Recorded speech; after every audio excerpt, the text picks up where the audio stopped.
On July the 26th, 2010, nearly 1,000 Israeli policemen raided the Bedouin village of Al-Araqib at the northern threshold of the Negev desert, demolishing it to the ground as Israel sought to displace the inhabitants from their ancestral lands.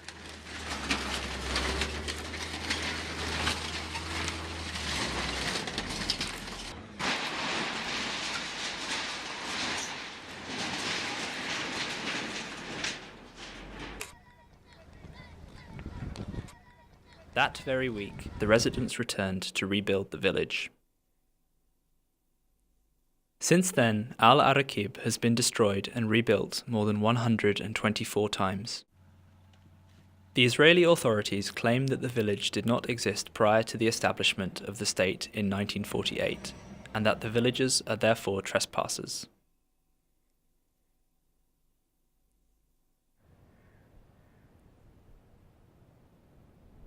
Although the villagers' land claims are still under discussion in court, a forest is already being planted over their land.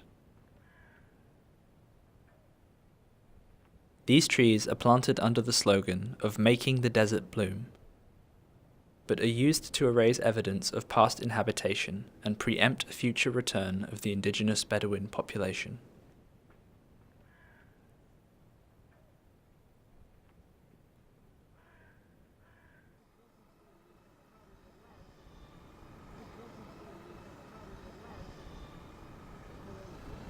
On January the 1st, 2016, as part of the efforts to support the villagers' rights, the residents of Al-Araqib, Forensic Architecture, and the NGO Zochrot contributed to a people-led truth commission. This commission collected testimonies, photographs, and land documents as evidence for the ongoing inhabitation and historic records of the land expropriation.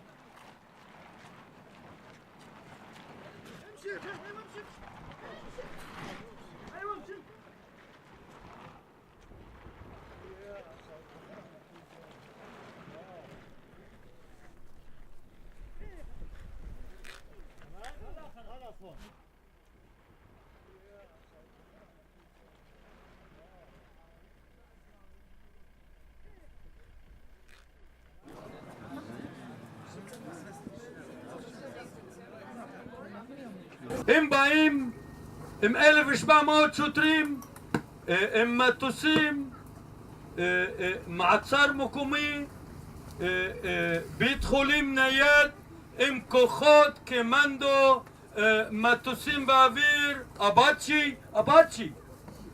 אבצ'י נחתו פה בכפר אל-עראקיב. מה אנחנו? מדינה אחרת באים ללחם? סך הכל אנחנו אזרחים. מה זאת אומרת? הכפרים האלה לא מוכרים בנגב נחתו מהשמיים? אני לא יודע. אין להם תעודת זהות? אז אני אומר כן, יש להם תעודת זהות. איפה תעודת זהות? אני אומר לכל אחד מאלה שנמצאים, אין שבט בנגב שאין לה יסוד בקרקע. ולפי דעתי ביתי הגברות זה התעודה.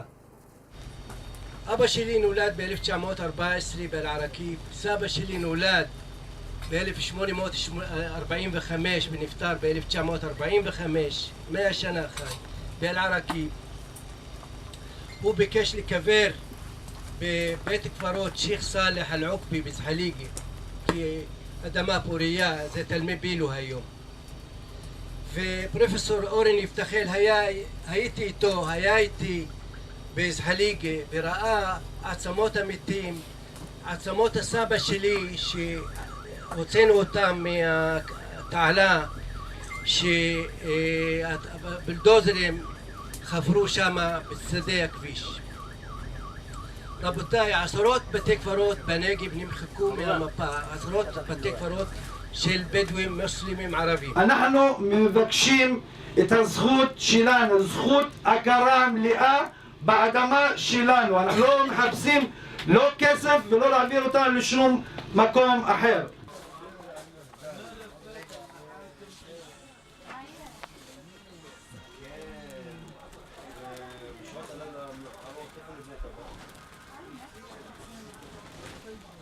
السلام عليكم. أنا دكتور عواد أبو فريح، عواد جراد سويلم جراد أبو فريح الطوري من العراقيب. طبعا أنا أملك مستندات كثيرة جدا. هنا يوجد بعض من المستندات حول أرضنا في العراقيب. هذه المستندات تدل على ملكيتنا وعلى وجودنا في العراقيب منذ مئات إن لم يكن آلاف السنوات.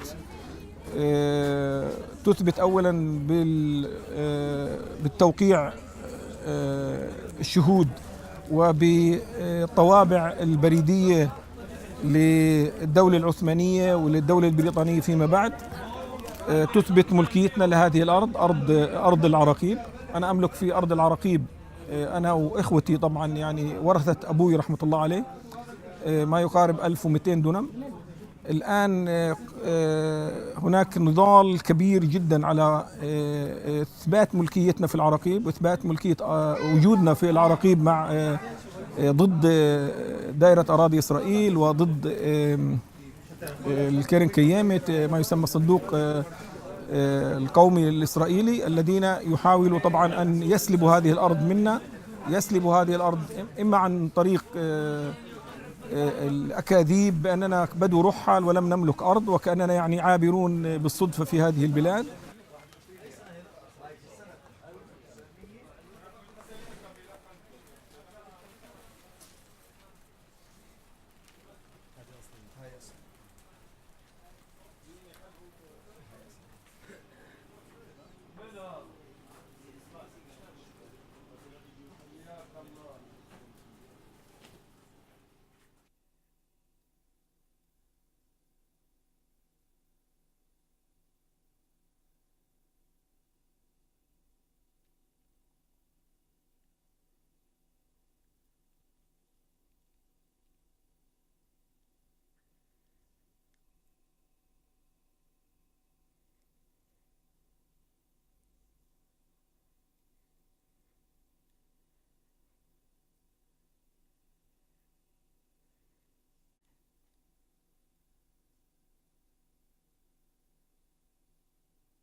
Almost exactly 71 years earlier, on the 5th of January 1945, British Royal Air Force Flight No. 13 left Port Said Airport in Egypt, and from an altitude of 15,000 feet took a series of top-down topographic images of the northern Negev. This flight mission was part of their aerial survey of Palestine. These images captured Al-Araqib and reveal extensive Bedouin cultivation of the area. We can see stone houses, cultivated fields, tents, livestock pens, and terracing. When looking closely, we can identify darker grains in the photographic negative's emulsion, marking the openings of water cisterns, wells.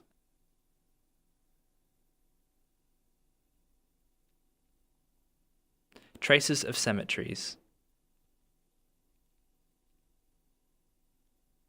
All these are traces of Bedouin sedentary inhabitation of the area, in existence before the State of Israel was established in 1948. They refute the Israeli state's claims that at the time of its inception, the Bedouins were nomads and therefore devoid of land rights. We compare the 1945 Royal Air Force aerial photographs with recent satellite images taken in March 2017, made available to the public through online mapping services such as Google, Bing, and Apple Maps.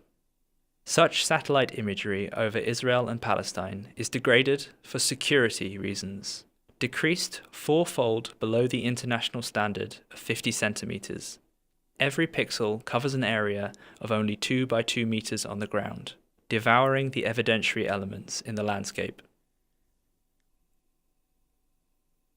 Despite this fact, due to their sheer size, the patterns of the JNF landworks and afforestation can be clearly seen on the satellite images. These forests are instruments of erasure and forced displacement. The removal of Bedouin traces from the ground is mirrored by their removal from the images.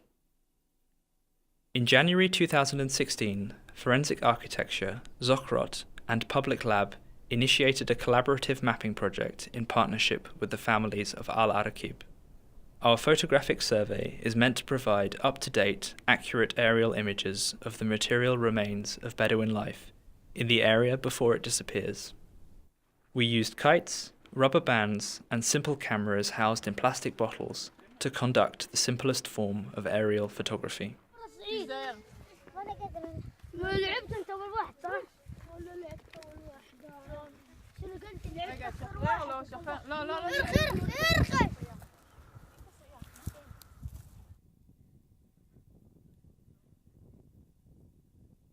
We call these community satellites. This top-down photography was carried out while our feet were firmly on the ground, walking the terrain with the kite camera above. Ground truth is the calibration of one mode of representation, the photographic grains of aerial images or the pixels of satellite ones, with the material evidence of the survey on the ground. Such a process as kite aerial photography lends itself to ground truth. At each location, we record testimonial and material evidence.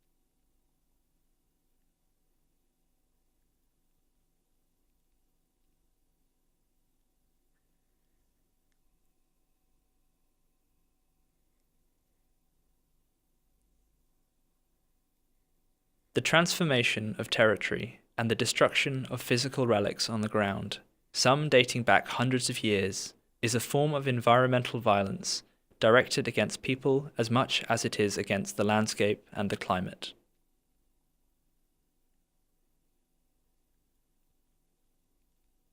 Documenting these relics, shortly before they will succumb to the bulldozers and planted forests, amounts to a mode of emergency archaeology.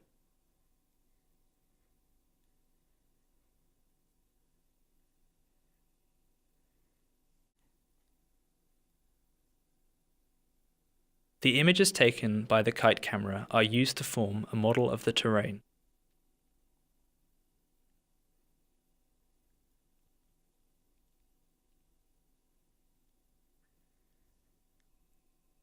We combine thousands of images taken by different photographers at different times into precisely located and measurable 3D models using a computational process of structure from motion photogrammetry.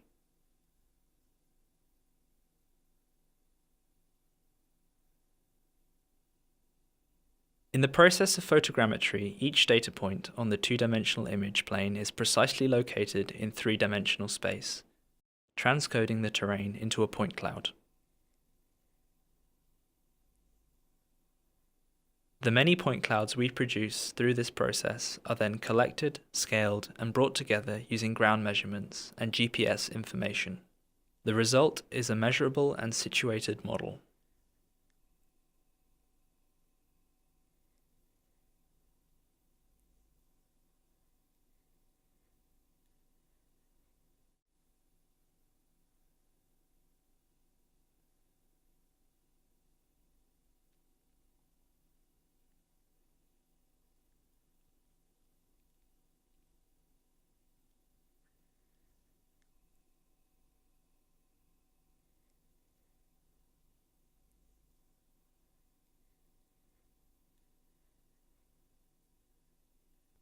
The stones, wells, ruins, and landscapes are transcoded into a photographic topography. It is a photographic environment devoid of a central privileged perspective.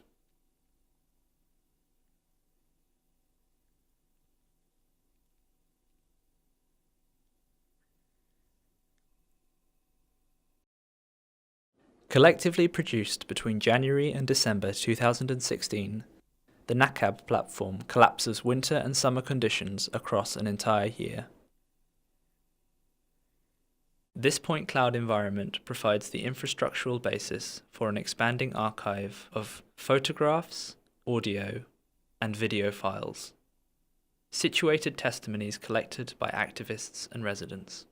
Within the structure of the Naqab platform, we mark all the known Bedouin houses, wells, cemeteries, cisterns, and caves, as well as locations of Bedouin agriculture identified on the 1945 image, predating the Israeli state.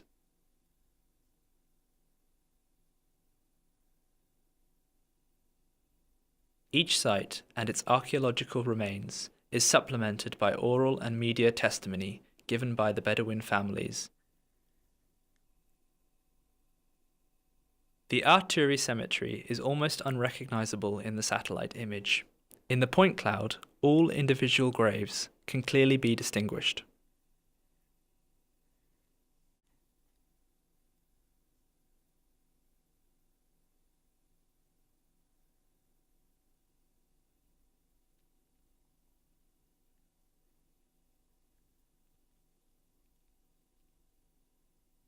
Images and videos by residents of Al-Araqib, as well as by photographers from the collective Active Stills, spanning from 2009 before the demolition until today, allow us to track the process of destruction and rebuilding.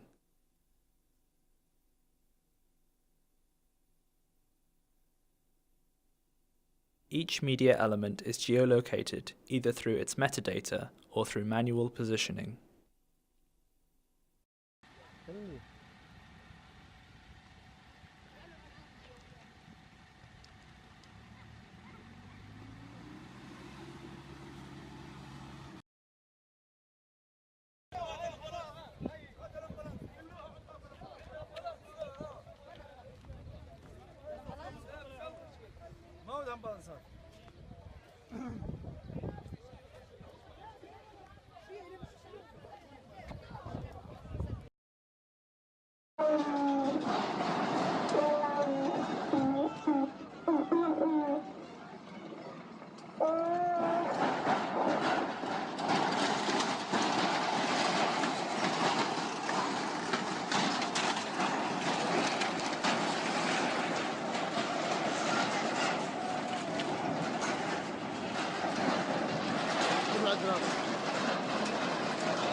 A collection of historic documents and maps compiled in the platform is a first iteration towards a forthcoming online archive of documentary evidence to Bedouin land use.